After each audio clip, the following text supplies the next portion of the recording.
Assalamualaikum warahmatullahi wabarakatuh. Alhamdulillahi rabbil alamin. Wassalatu wassalamu ala asrafil anbiya'i wal mursalin wa ala alihi wa ashabihi ajmain, amma ba'du.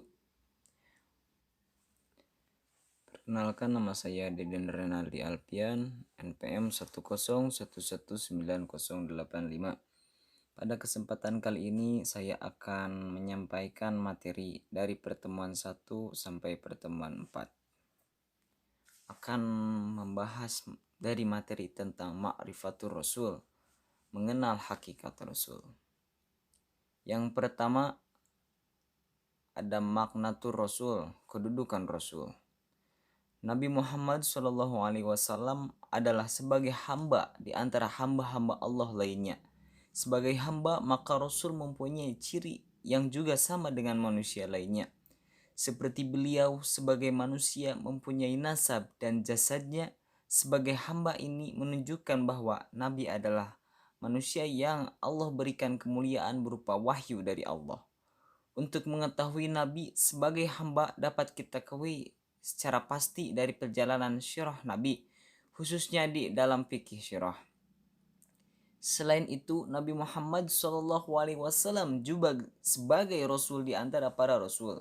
Sebagai Rasul dari sifat menyampaikan risalah, menjalankan amanah dari Allah, dan sebagai pemimpin umat. Perjalanan Nabi sebagai Rasul dalam menyampaikan dakwah dan misi dapat dilihat dari dakwah Nabi. Seperti di dalam fikih dakwah, selain itu Nabi Muhammad SAW juga membawa sunnah yang dijadikan sebagai fiqhul akham. Kedudukan Rasul dapat digambarkan di dalam sirah Nabi, sunnahnya dan dakwahnya, sehingga dari kedudukan ini banyak yang kita ambil sebagai fikih sirah, fikih akham, dan fikih dakwah. Poin pertama ada abid min ibadillah, hamba di antara hamba-hamba Allah. Rasulullah SAW adalah sebagai hamba dan manusia biasa yang juga makan, minum, pergi ke pasar, beristirahat, berniaga, dan segala aktivitas manusia dikerjakan dan ditunaikan dengan baik. Rasul melaksanakan keperluan sebagaimana manusia lainnya, melaksanakan keperluan yang lainnya.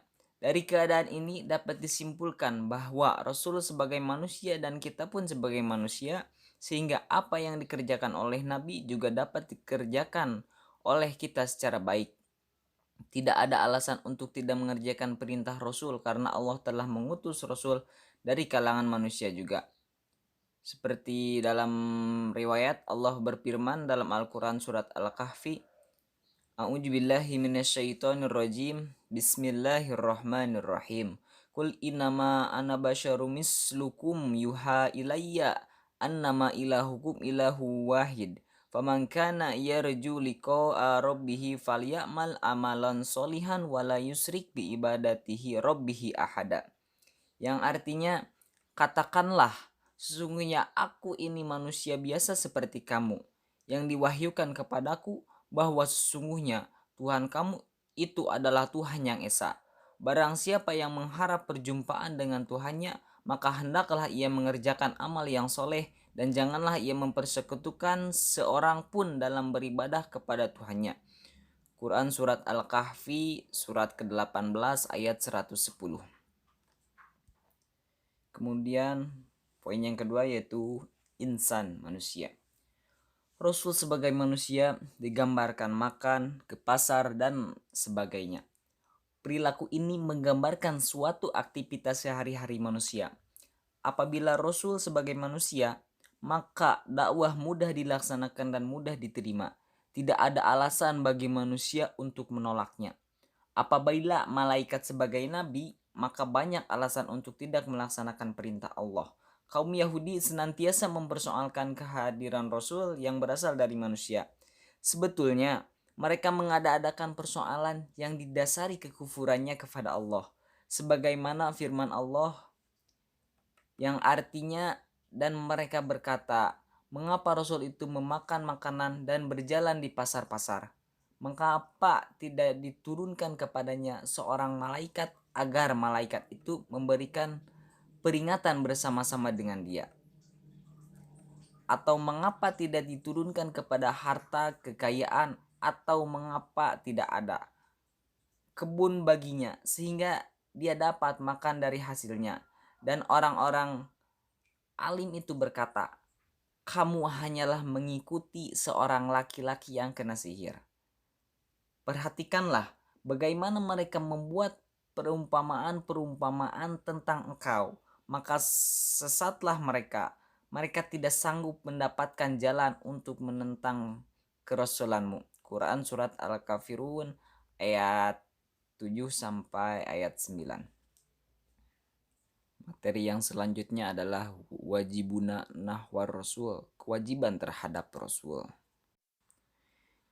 Yang pertama adalah tasdikuhu fima akbar, membenarkan apa-apa yang disampaikan olehnya. Salah satu ciri ketakwaan seorang muslim adalah senantiasa membenarkan apa yang dibawa oleh Nabi Muhammad SAW. Allah Ta'ala berfirman yang artinya, dan orang yang membawa kebenaran Muhammad dan membenarkannya, mereka itulah orang-orang yang bertakwa. Quran surat Az-Zumar ayat 33.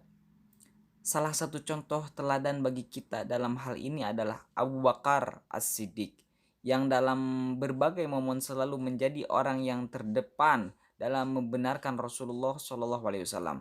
Ia termasuk golongan laki-laki yang pertama beriman di dalam Islam. Ia pula yang banyak mengorbankan hartanya untuk mendukung dakwah Islam.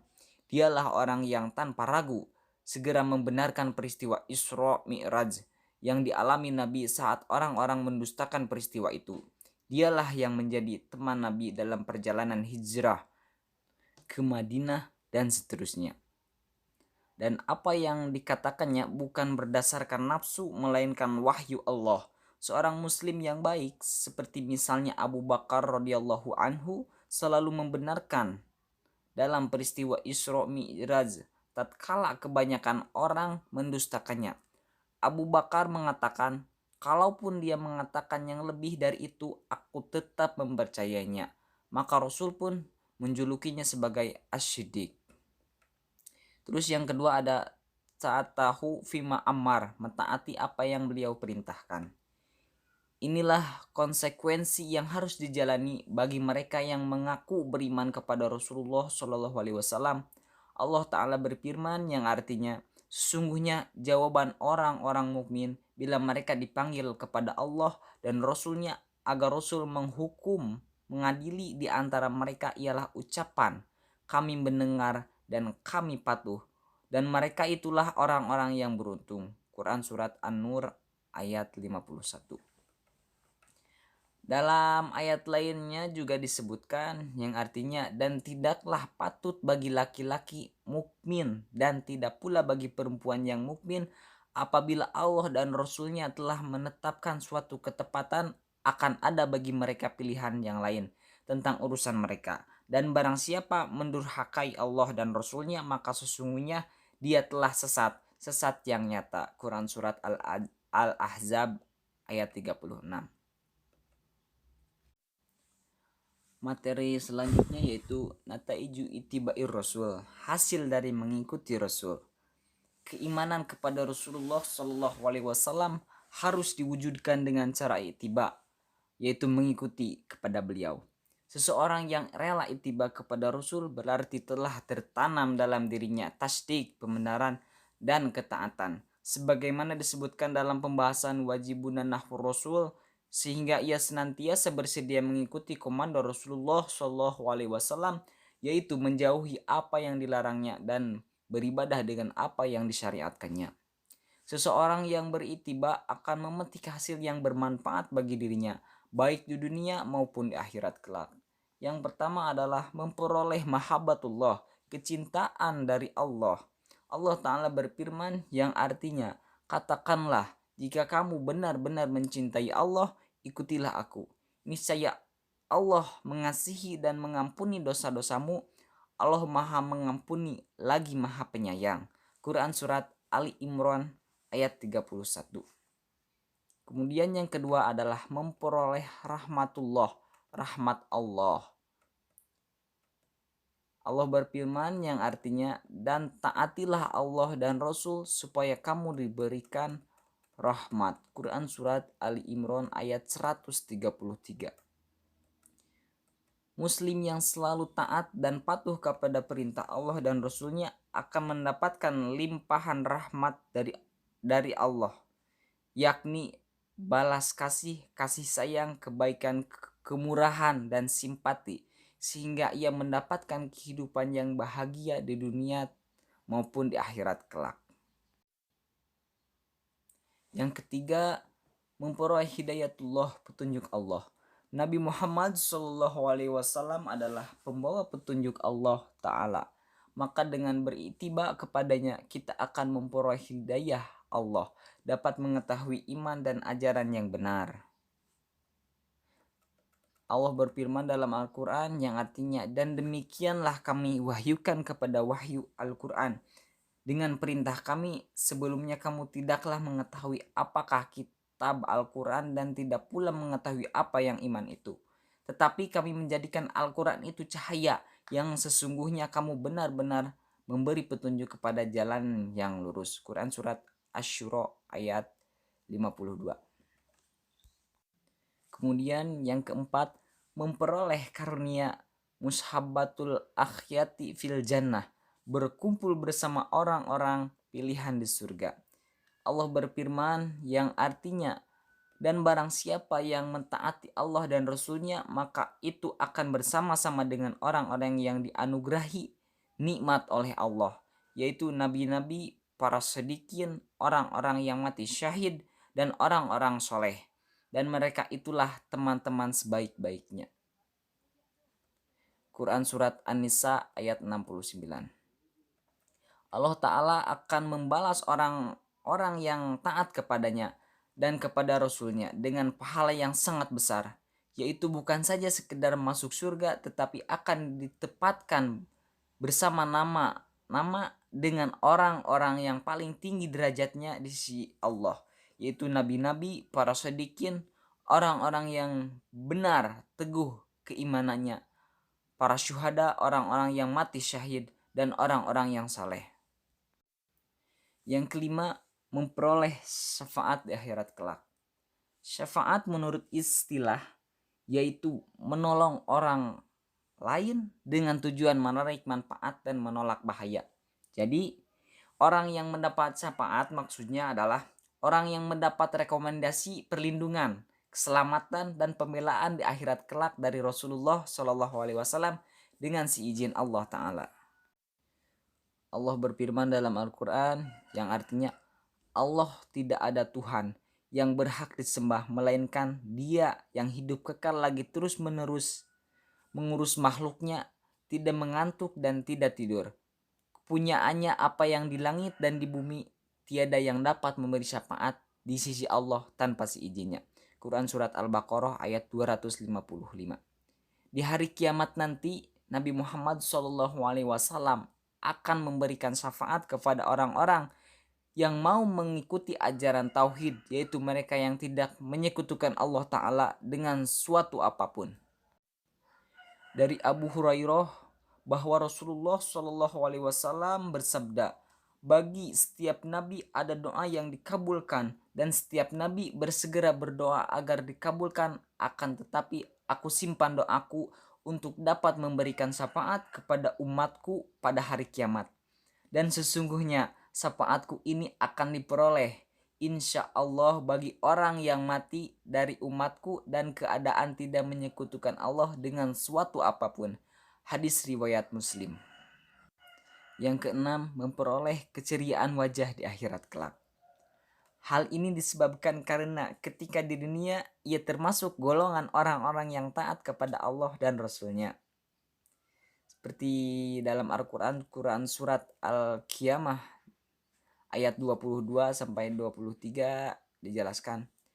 Yang artinya wajah-wajah orang-orang mukmin pada hari itu berseri-seri kepada Tuhannya lah. Mereka melihat. Quran surat Al-Qiyamah ayat 22 sampai 23.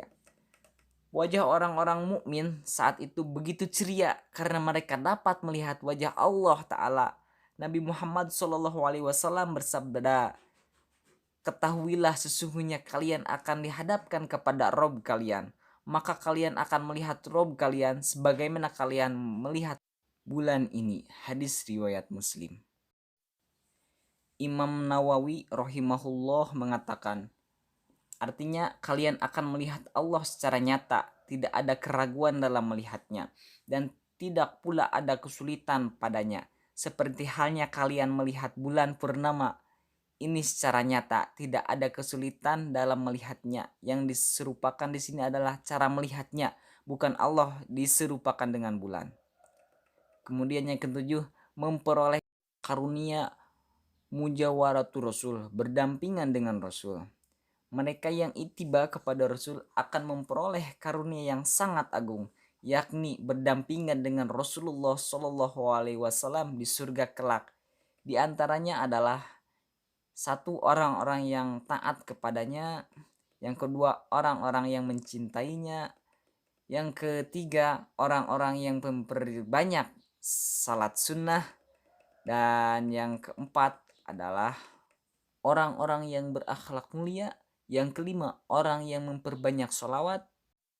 Yang keenam, orang-orang yang merawat, menyantuni dan membantu anak yatim. Yang ketujuh, orang-orang yang mendidik anak-anak wanita menjadi solehah.